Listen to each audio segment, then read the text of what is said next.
ایک لمحہ تمہیں ایسا بھی میسر ہونا چاہیے اپنے اوقات زندگی میں جس میں تمہارے اور تمہارے رب کے درمیان کوئی بھی نہ ہو. وَتَبَتَّلْ إِلَيْهِ تَبْتِيلًا، سب سے کٹ کے الگ تھلگ ہو کے بالکل یکسوئی کے ساتھ تم اپنی زندگی کے وہ لمحے اپنے رب کے ساتھ جوڑ دو. جس طرح ایک روایت میں فرمایا لی مع اللہ وقت لا یسعنی فیہ نبی مرسل ولا ملک مقرب، میرا اور میرے رب کا معاملہ کبھی ایسا ہوتا ہے درمیان میں نہ کوئی فرشتہ ہوتا ہے نہ کوئی رسول اور پیغمبر ہوتا ہے، وہاں میرا اور میرے رب کا ہی معاملہ ہوتا ہے. تو یہ یکسوئی کے لمحات ہیں. تو ہمیں بھی حضور علیہ الصلوۃ والسلام کے سینے سے نور لے کے اپنی زندگی میں کچھ ایسے اوقات مقرر کرنے چاہیے، اور وہ بہترین وقت میرے رب نے خود بیان فرمایا ناشیۃ اللیل ہے، وہ سحری کا وقت ہے، وہ رات کے لمحے ہیں، وہ پچھلے پہر کی مبارک گھڑیاں ہیں جب رحمتیں چھم چھم اتر رہی ہوتی ہیں اور اللہ کی رحمتیں بندے کا استقبال کر رہی ہوتی ہیں. تو اس وقت اگر اللہ کے حضور کھڑے ہو کے ربط قائم کیا جائے تو وہ اللہ کے ساتھ جڑنے کا بہترین وقت ہے. اور نماز میں تبتل ہو، جب ہم نماز پڑھ رہے ہوں تو مکمل انہماک رب کے ساتھ ہو. سیدنا علی المرتضیٰ رضی اللہ تعالیٰ عنہ کے بدن میں تیر لگا ہے اور وہ نماز میں مصروف ہیں اور تیر نکال لیا جاتا ہے. جب سلام پھرتا ہے تو پھر آپ کو پتہ چلتا ہے کہ یہ تو جو ہے وہ تیر تھا جو نکال لیا گیا. تو یہ انہماک ہے، رب کے ساتھ انہماک. اور وہ فرمایا گیا حدیث جبریل میں کہ اپنے رب کی اس طرح عبادت کرو کہ گویا تم اسے دیکھ رہے ہو. اور اگر یہ کیفیت پیدا نہیں ہوتی تو کم از کم یہ کیفیت تو ہو کہ وہ تمہیں دیکھ رہا ہے.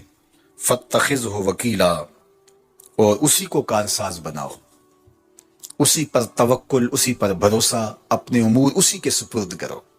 جب اپنے امور اپنے رب کے سپرد کرنے کا مزاج پیدا ہو جاتا ہے زندگی سوکھی ہو جاتی ہے.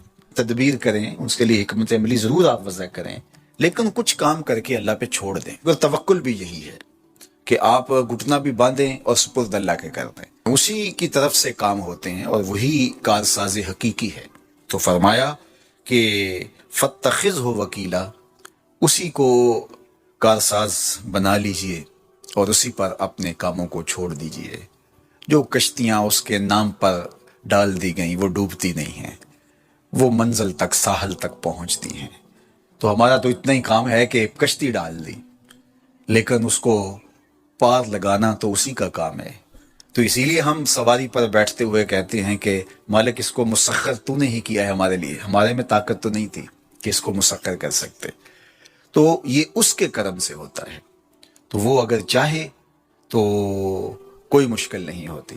تو اس لیے اپنے کاموں کا کارساز اسی کو بنایا جائے. ایک بزرگ تھے، وہ دریا کنارے وضو کر رہے تھے. ایک بچھو تھا جو ایک لکڑی پر تیرتا ہوا، کبھی پانی کے ہچکولوں سے وہ ڈوبتا بھی اور کبھی لکڑی کو تھام لیتا. یوں پانی کے بہاؤ پہ جا رہا تھا تو ان بزرگوں نے دیکھا تو ہاتھ ڈال کر کے اس کو نکالنا چاہا. تو اس نے اپنی فطرت کے مطابق ان کے ہاتھ پہ ڈنگ مار دیا. درد کی شدت سے ہاتھ جھٹکا تو وہ گر گیا. تو پھر ڈوبنے لگا تو پھر پکڑا اور پھر اس نے ڈنگ لگا دیا. 7 مرتبہ اس نے ڈنگ مارا اور آپ اس کو نکال کے 8ویں مرتبہ باہر نکالنے کی کوشش کر رہے ہیں. تو مرید نے کہا جو پاس بیٹھا تھا، حضرت یہ بار بار آپ کو ڈنگ مارتا ہے اور آپ اس کو نکالنے کے لیے کوشاں ہیں. فرمایا وہ اپنی بری فطرت سے باز نہیں آتا، میں اپنی اچھی عادت سے باز کیسے آ جاؤں. تو لوگوں کے ساتھ رویہ اچھا رکھے، وہ جو بھی رویہ رکھے. ہم کہتے ہیں کوئی اینٹ اٹھائے گا تو ہم آگے سے پتھر اٹھائیں گے، تو یہ کیا کمال ہوا. لوگ کہتے ہیں تم 1 قدم پیچھے ہٹو گے میں 10 قدم پیچھے ہٹوں گا، تو یہ کیا کمال ہوا. تم کہو میاں تم جتنے مرضی قدم پیچھے ہٹو، میں بھاگ کے تمہارا دامن پکڑ لوں گا، تمہیں جانے نہیں دوں گا، ایک دن تجھ کو بھی جیت لوں گا محبت کے زور پہ. ہم کہتے ہیں کہ فلاں میرے ساتھ اچھا سلوک کرتا ہے تو میں بھی اچھا کرتا ہوں، فلاں کا سلوک میرے ساتھ اچھا نہیں ہے تو ٹھیک ہے، جس طرح وہ چلتا ہے میں بھی اسی طرح چل رہا ہوں. یہ تو پھر برابری ہوئی. اگر کوئی برائی کے ساتھ معاملت کرتا ہے تو آپ بھی اس کے ساتھ ایسے ہی کرتے ہیں، تو برائی میں برابر ہے. اور اگر آپ کے ساتھ کوئی اچھا سلوک کرتا ہے تو آپ بھی اس کے مقابلے میں اچھا کرتے ہیں، تو پھر بھی آپ برابر ہیں لیکن اچھائی میں برابر ہے. تیسری صورت یہ ہے کہ کوئی آپ سے اچھا سلوک کرتا ہے اور آپ اس سے برا سلوک کرتے ہیں، یہ بدترین صورتحال ہے. اور سب سے بہتر صورت کیا ہے کہ کسی کا رویہ تلخ بھی ہو، کسی کا انداز نامناسب بھی ہو، کوئی آپ کے ساتھ برا سلوک بھی کرتا ہو لیکن آپ اس کے ساتھ اچھا سلوک کرتے ہیں. خون کا رشتہ ہے، دودھ کا رشتہ ہے، وطن کا رشتہ ہے، ہمسائیگی کا رشتہ ہے، آپ کے ساتھ اس کی تعلق داری ہے، آپ کے آبا و اجداد کی آپس کے اندر سانجھ تھی اور آپ اس کو نبھا رہے ہیں. تو یہ ہے بہترین رویہ کہ کسی کا کوئی بھی رویہ ہو آپ اس کے ساتھ اچھا رویہ اختیار کرتے ہیں۔ حضرت عقبہ بن عامر رضی اللہ تعالی عنہ کو حضور نے ارشاد فرمایا تھا، سل من قطعک واعط من حرمک واعف عن من ظلمک۔ اے عقبہ بن عامر، جو تجھ سے تعلق توڑے تو اس سے تعلق جوڑ، جو تجھے محروم رکھے تو اس کی جھولیاں بھر دے، اور جو تیرے پہ زیادتی کرے تو اس کو معاف کر دے، اس سے درگزر فرما۔ یہ بہترین کردار ہے جس سے ایک اچھا ستھرا پاکیزہ اور مناسب معاشرہ ترتیب پاتا ہے اور ترکیب پاتا ہے۔ تو میرے اور آپ کے آقا و مولا نے ہمیں یہ تلقین کی، بلکہ فرمایا جو یہ چاہتا ہے کہ اس کی عمر میں برکت ہو اور رزق میں اضافہ ہو، وہ رشتہ داروں کے ساتھ سلوک اچھا کرے۔ یہ راز ہے عمر میں برکت کا اور رزق میں اضافے کا۔ رشتہ داروں کے ساتھ اگر سلوک اچھا کرو گے تو تمہاری عمر میں بھی برکت ہوگی، تمہارے رزق میں بھی برکت ہوگی۔ تو ہمیں یہ تلقین کی کہ رشتہ دار تو دودھ یا خون کی سانچ سے رشتہ دار بنتے ہیں، کوئی عام انسان بھی ہو، ہمیں تو ان کے ساتھ بھی اچھا رویہ اختیار کرنے کی تلقین کی گئی، حتیٰ کہ آپ کے دین پر نہ بھی ہو تو آپ کی ہمسائیگی میں بستا ہے، مستامن ہے، ذمی ہے، تو اس کے ساتھ آپ کا سلوک اچھا ہوگا۔ آپ کا دین آپ کو یہ سکھاتا ہے۔ شیخ سعدی بولے، شنیدم کے مردان راہ خدا، دلے دشمنا ہم نہ کردن تنگ، تو را کے میسر شودی مقام کہ با دوستانت خلاف است و جنگ۔ میں نے سنا ہے کہ جو اللہ کے بندے ہیں وہ تو دشمنوں کا دل بھی نہیں دکھاتے۔ تجھے تصوف کے مراتب رفیع کیسے نصیب ہو سکتے ہیں؟ تو اپنوں سے جنگ چھیڑ کے بیٹھا ہے، تو اپنوں کے گرے بان پھاڑ رہا ہے، اپنوں کی پگڑیاں نوچ رہا ہے، اور تو اپنی رشتہ داریوں کو توڑ رہا ہے، تو اپنے ہم منصبوں کے ساتھ الجھاؤ میں مبتلا ہے، اپنے ہم مسلکوں ہم مشربوں کے ساتھ تیرا الجھاؤ چل رہا ہے، تیری لڑائی چل رہی ہے۔ تجھے کیسے مرتبہ اور باطن کا نور اور اندر کا اجالا نصیب ہوگا؟ جو اللہ کے بندے ہیں وہ تو دشمنوں کا بھی دل نہیں دکھاتے۔ انسان تو انسان رہے، وہ تو جانوروں کے ساتھ بھی رویہ اچھا رکھتے ہیں کہ یہ اللہ کی مخلوق ہے۔ مخلوق ہونے کے ناطے سے الخلق عیال اللہ، تمام مخلوق اللہ کا کنبہ ہے، اور اس کے ساتھ اس نے سلوک، ان کا کچھ بھی رویہ ہو، ان کا کچھ بھی حمد و تعریف و توصیف اللہ جل مجدہ الکریم کی ذات بابرکات کے لیے، رسول رحمت شفیع معظم نبی محتشم حضور ختمی المرتبت صلی اللہ علیہ وآلہ وسلم کے حضور ناز میں اپنی عقیدتوں، ارادتوں اور محبتوں کا خراج پیش کرنے کے بعد عالی مرتبت محتشم سامعین و ناظرین، حضرت عبداللہ بن عمر بن عاص رضی اللہ تعالی عنہ سے ایک روایت مروی ہے، فرماتے ہیں کہ رسول اللہ صلی اللہ علیہ وآلہ وسلم نے ارشاد فرمایا، اِنَّ هَذِهِ الْقُلُوبَ تَصْدَعُ كَمَا يَصْدَعُ الْحَدِيدُ إِذَا أَصَابَهُ الْمَاءُ، دلوں کو بھی زنگ لگ جاتا ہے جس طرح کہ لوہے کو زنگ لگ جاتا ہے۔ لوہے کو جب پانی لگ جائے تو وہ زنگ آلود ہو جاتا ہے۔ اسی طرح گناہوں کے سبب، غفلتوں کی وجہ سے دل بھی زنگ آلود ہو جاتے ہیں۔ اللہ تعالی ہمارے دلوں کو زنگ آلود ہونے سے محفوظ فرمائے۔ لیکن یہ ایک حقیقت ہے، ہماری مسلسل غفلت اور اعمال بد اور گناہوں کے سبب سے دل زنگ آلود ہو جاتے ہیں۔ قیل یا رسول اللہ صلی اللہ علیہ وسلم وما جلاؤہا، عرض کی حضور اس کا علاج کیا ہے؟ ان دلوں کو روشنی کیسے ملے گی؟ زنگ کیسے اترے گا؟ دل اجلے کیسے ہوں گے؟ اللہ کے محبوب علیہ السلام نے ارشاد فرمایا، قالا کثرت و ذکر الموت و تلاوت القرآن، کثرت کے ساتھ موت کو یاد کرنا اور قرآن مجید کی تلاوت کرنا، یہ دو ایسے عمل ہیں کہ جو دلوں کا زنگ اتار دیتے ہیں۔ کثرت ذکر موت دنیا کی محبت کم کرتی ہے، اور جب انسان اپنی موت کو یاد رکھتا ہے تو موت کی یادداشت دنیا کی لذتوں سے محفوظ رکھتی ہے، بلکہ فرمایا کہ لذتوں کو توڑنے والی کو یاد کرو۔ عرض کی یا رسول اللہ صلی اللہ علیہ وسلم لذتوں کو توڑنے والی کیا چیز ہے؟ تو فرمایا موت۔ تو موت خواہشات کو کم کرتی ہے، آرزوؤں کو محدود کرتی ہے۔ تو یہ ہمیں ہر وقت مستحضر رہنا چاہیے کہ ہم یہاں ہمیشہ کے لیے نہیں آئے، ہم نے کچھ عرصہ گزارنے کے بعد یہاں سے ایک اور دنیا کی طرف کوچ کر جانا ہے۔ یہ جب ہمارے تصور میں رہے گا اور ہم اس سے غافل نہیں ہوں گے تو پھر کبھی بھی ہم اللہ کی نافرمانی کی طرف نہیں آئیں گے، بلکہ اچھے اعمال کی طرف ہی ہماری رغبت ہوگی۔ دوسری چیز جو دل کو ستھرا کرتی ہے، دل کا زنگ اتارتی ہے اور اللہ کی معرفت کا رنگ دیتی ہے، وہ ہے تلاوت کلام مجید۔ تلاوت کلام مجید اللہ جل شانہ کا ایک ایسا انعام ہے اس امت کو جو دیا گیا، جو ہم راتوں کی تنہائیوں میں اور دن کے اجالوں میں کرتے ہیں۔ ہماری نمازوں کے اندر قرآن مجید کی تلاوت کو رکھا گیا، ہمیں قرآن مجید کی تلاوت کی ترغیب دی گئی، تو یہ اللہ کا کلام ہے، اور اللہ کے کلام کی جو تاثیرات ہیں وہ دلوں کو نور بخشتی ہیں۔ تو جب دل قرأت قرآن سے، تلاوت کلام مجید سے، قرآن مجید میں غور و فکر اور تدبر کرنے سے دلوں کو معرفت الہیہ نصیب ہوتی ہے اور دلوں کو نور ملتا ہے، دل اجلے ہو جاتے ہیں اور پاکیزہ ہو جاتے ہیں۔ تو یہ دو چیزیں اس حدیث پاک میں بیان فرمائی گئی جو دلوں کا زنگ اتارتی ہیں، ایک کثرت کے ساتھ موت کو یاد کرنا، اور دوسرا قرآن مجید کی تلاوت کرنا۔ اور ایک اور حدیث پاک میں جو اللہ کے محبوب علیہ السلام کا فرمان عالی شان ہے، بیان فرمایا گیا، اِنَّ لِكُلِّ شَيْءٍ ثَقَالَةٍ، ہر شے کا زنگ کسی نہ کسی شے سے اترتا ہے، وَإِنَّ ثَقَالَةَ الْقُلُوبِ ذکر اللہ، اور دلوں کا زنگ اللہ کے ذکر سے اترتا ہے۔ ذکر الہی کرنے سے دل نور پاتے ہیں اور زنگ اترنا شروع ہو جاتا ہے۔ آقا کریم نے یہ بھی ارشاد فرمایا، وَمَا مِن شَيْءٍ أَنْجَى مِنْ عَذَابِ اللَّهِ مِنْ ذِكْرِ اللَّهِ، اللہ کے عذاب سے نجات دینے والی ذکر الہی سے بڑی کوئی چیز نہیں ہے۔ سب سے زیادہ اللہ کے عذاب سے جو نجات دیتا ہے وہ اللہ کا ذکر ہے۔ تو کثرت ذکر دلوں کا زنگ اتارتا ہے اور اللہ کی معرفت کا نور نصیب ہوتا ہے۔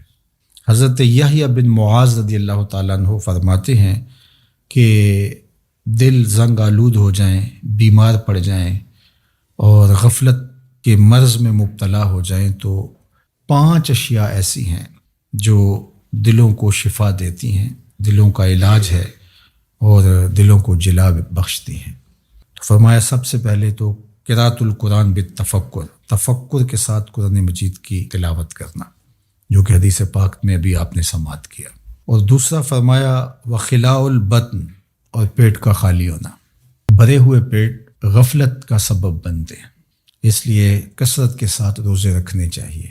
روزہ اللہ جل شانہ کی قربت کا ذریعہ ہے اور تقوی کا نور دیتا ہے اور باطن کی جلا کا سبب اور ذریعہ ہے۔ تیسری بات فرمائی وقیام اللیل، راتوں کو قیام کرنا، جب دنیا سو جائے مصلی بچھا لے اور اللہ کے حضور آہوزاری کریں اور اللہ کے حضور سجدہ ریزیاں کریں، قیام اور رکوع سے اپنے روٹھے ہوئے رب کو منائیں۔ اس سے دلوں کے زنگ اترنا شروع ہو جائیں گے اور دل اللہ کی معرفت کا رنگ پکڑنا شروع کر دیں گے۔ اور چوتھی چیز انہوں نے بیان فرمائی وَالتَّضَرُّعُ عِنْدَ السَّحَرِ، سحری کے وقت مصلی کے اوپر بیٹھ کے رونا، سحری کے وقت مصلی بچھا لیں اور اللہ کے حضور آہوزاری کریں، قیام میں رونا، سجدوں میں رونا، رکوع میں رونا، دعاؤں میں آہوزاری کرنا، مصلی بچھا کے اس پہ بیٹھ کے دعائیں کرنا، اللہ کے حضور تضرع کرنا، اللہ کے حضور زاری کرنا۔ اور یہ اس قدر مفید ہے دلوں کی جلا کے لیے، باطن کی ستھرائی کے لیے، روحوں کی پاکیزگی اور عفت کے لیے اور من کی روشنی کے لیے، کہ یہ تجربہ آپ کر کے دیکھیں کہ آپ سحری کے وقت اٹھ جائیں اور اللہ کے حضور سجدہ ریز ہوں، اور وہ وقت ہی ایسا ہوتا ہے کہ جب آپ وضو کر کے مصلی پہ آتے ہیں تو خود بخود آنسو ڈھلنے لگ جاتے ہیں۔ ایک درد اور کیفیت ان لمحوں کے اندر رکھی گئی ہے۔ اور پانچویں چیز جو ارشاد فرمائی گئی وَمُجَالَسَةُ الصَّالِحِينَ، نیک لوگوں کی صحبت۔ حضرت مجدد الفسانی علیہ رحمہ فرماتے ہیں کہ نیک لوگوں کی صحبت کبریت احمر کا درجہ رکھتی ہے، سرخ گندک کی طرح ہے، اور ان کی صحبت دلوں کو پاک کرتی ہے، صفائی دیتی ہے، ستھرائی دیتی ہے۔ اور آج کی تاریخ میں دنیا اس بات کو تسلیم کرتی ہے کہ جو لوگ موجود ہوتے ہیں ان کے ابدان سے کچھ شعائیں نکلتی ہیں، حتیٰ کہ کافر کے اندر سے بھی کچھ شعائیں نکلتی ہیں جو اپنے پاس بیٹھنے والوں پر اثر انداز ہوتی ہیں. تو اسیری لہریں نکلتی ہیں مختلف لوگوں کے وجود سے. تو اگر وہ اچھا ہوگا تو اس کے اثرات لوگوں کے اوپر مرتب ہوں گے، اور اگر وہ برا ہوگا تو اس کے اثرات برے اس کے اوپر مرتب ہوں گے. اور یہ ایسا تجربہ ہے کہ جو آپ کر سکتے ہیں. اچھے لوگوں کی صحبت میں بیٹھنا اٹھنا شروع کریں، خود بخود آپ محسوس کریں کہ ایک اندر کچھ اتر رہا ہے، نور اتر رہا ہے، روشنی اتر رہی ہے. اچھے لوگوں کی صحبت میں بیٹھ کر رغبت دنیا کم ہوتی ہے، رغبت آخرت بڑھ جاتی ہے. انسان اپنا محاسبہ کرنے لگ جاتا ہے، نیکی کی طرف اس کے قدم اٹھنے لگ جاتے ہیں، برائی سے رکنا شروع کر دیتا ہے. اور برے لوگوں کی صحبت میں بیٹھنا شروع ہوں گے تو آپ کی نمازیں چھوٹنے لگ جائیں گی، آپ کی نظر میں ناپاکیزگی آنے لگ جائے گی، آپ کی سوچوں میں آوارگی آنے لگ جائے گی، طلب دنیا بڑھنا شروع ہو جائے گی، تکبر، رونت، غرور، یہ سب کچھ اترنا شروع ہو جائے گا برے لوگوں کی صحبت سے. اس لیے برے لوگوں کی صحبت سے ایسے بھاگا جائے جیسے کسی موذی جانور سے بھاگا جاتا ہے. رومی نے تو کیا خوب کہا کہ تا توانی دور شو از یار بد، یار بد بدتر بود از مار بد. کہا جہاں تک ممکن ہو برے یار سے دور رہے، اور پھر فرمایا کہ برا یار برے سانپ سے بھی برا ہے. وہ کیوں؟ کہا کہ سانپ لڑتا ہے تو جان لیتا ہے، برا یار لڑتا ہے ایمان لیتا ہے، آخرت برباد کر دیتا ہے.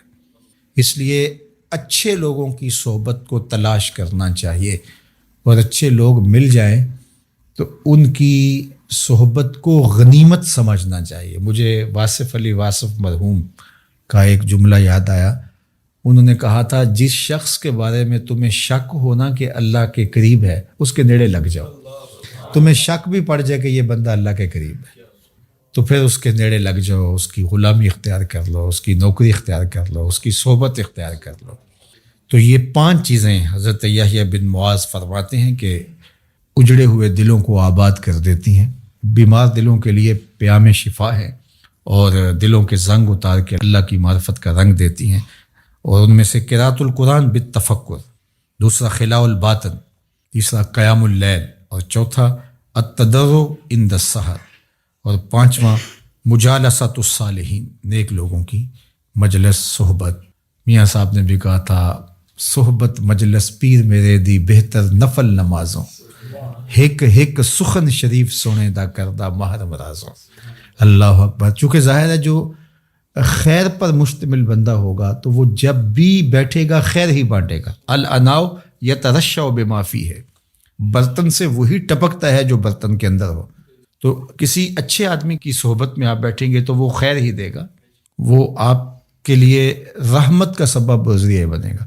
اور برا آدمی چونکہ اس کے اندر ہی شر ہے، اس کے اندر ہی برائی ہے، تو وہ خیر دے ہی نہیں سکتا چونکہ اس کے اندر ہے ہی نہیں. تو اس کے اثرات ضرور مرتب ہوں گے. اور اللہ کے محبوب علیہ السلام نے اچھے جلیس اور برے جلیس کی مثال دی کہ جو اچھا جلیس ہے، فرمایا اس کی مثال عطر بیچنے والے کی ہے. یا تو وہ آپ کو تحفہ دے دے گا، جس طرح کہ عطر بیچنے والوں کی عادت ہوتی ہے کہ وہ تحفہ دیتے ہیں، یا پھر اس سے آپ خرید لیں گے. آپ کو عطر اچھا لگے گا، انسانی طبع کو خوشگوار لگتا ہے، تو آپ کہیں گے کہ یہ مجھے دے دیجئے. اور تیسری بات فرمائی کہ اگر نہ وہ تمہیں ہدیہ کرے اور نہ تم خرید سکو تو جب تک اس کے پاس بیٹھے رہو گے خوشبو آتی رہے گی. اور برے جلیس کی مثال فرمائی کہ وہ بھٹی دھونکنے والے کی ہے. یا تو کوئی چنگاری اڑے گی اور تمہارے کپڑوں پہ پڑے گی اور ان کو جلا کے خاکستر کر دے گی، اور اگر ایسا نہیں ہے تو جب تک بیٹھے رہو گے تمہیں اس کی بدبو سے اور تعفن سے تکلیف پہنچتی رہے گی، اور اس کے دھوئیں سے تمہیں اذیت پہنچتی رہے گی. اب تمہارا انتخاب ہے کہ تم اچھے لوگوں کی صحبت میں بیٹھتے ہو یا برے لوگوں کی صحبت میں بیٹھتے ہو. تو دلوں کا علاج پھر اللہ کے ذکر سے ہے.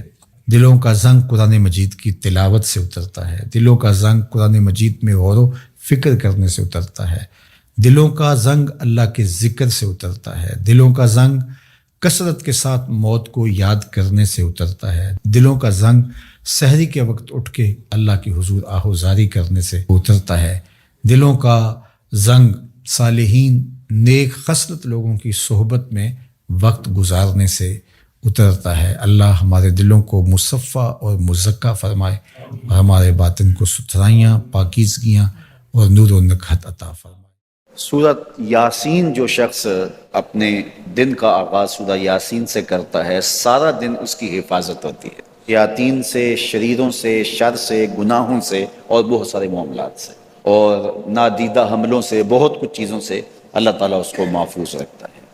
تو سارے سورہ یاسین کی تلاوت اپنے معمولات میں شامل